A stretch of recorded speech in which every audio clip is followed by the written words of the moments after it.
Hello and welcome to the Cubbears fan report for October the 28th, 2024. And it was a terrifying day yesterday. It's Halloween and it was a scary game. The Bears lost 18-15 after fighting their way back, being down 12-0 to take the lead 15-12. They even made the 2-point conversion to get the lead.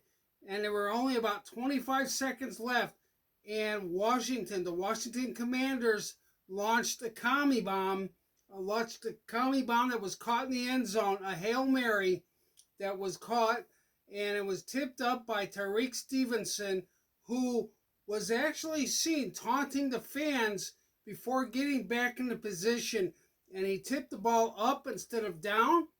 He could have knocked the ball down. He's a tall cornerback. All he has to do is go down, not up, and the Bears win. But the Bears lost.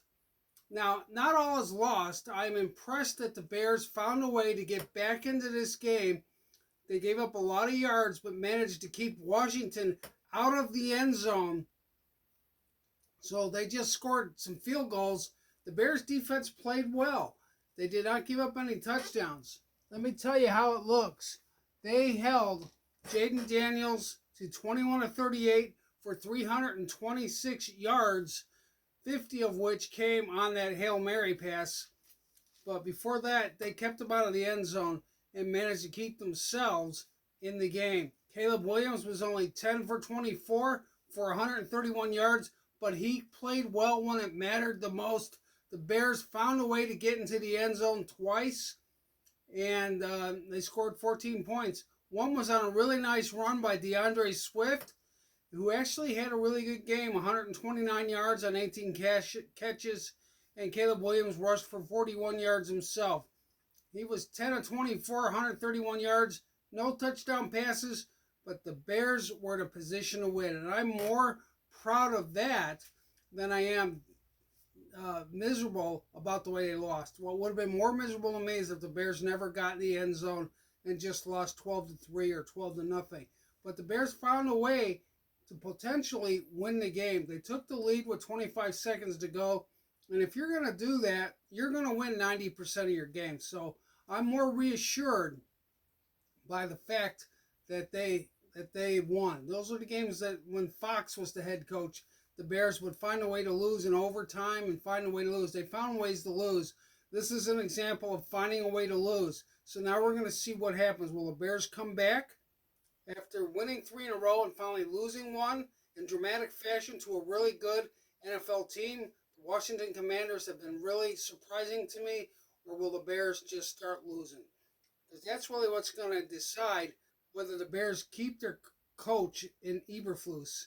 Because if the Bears start to lose, they're going to be problems. He says they practiced those plays, but somehow or another, Tyreek Stevenson was distracted and taunting the fans before running over and getting into the middle of the play. And that was poor execution. He even tweeted an apology. And I think the Bears have a lot of things to look forward to. They play the Cardinals this coming week, and the Cardinals look good yesterday. They beat Miami with a last-minute kick. So the Bears are going to have to mind their P's and Q's because they have to go to Arizona, and then they need to win. Because it's going to come down to, can they win? Last year they destroyed Washington. Last year they destroyed the Cardinals. So the Bears need to show they're ready to play and ready to win. Because then it's not about Caleb Williams. The defense was there. Caleb Williams did not hurt them. The offensive line struggled. Kieran Amagaji got in the game, and he struggled, but he made a few key blocks on that big DeAndre Swift carry down the sideline that brought the Bears back into it.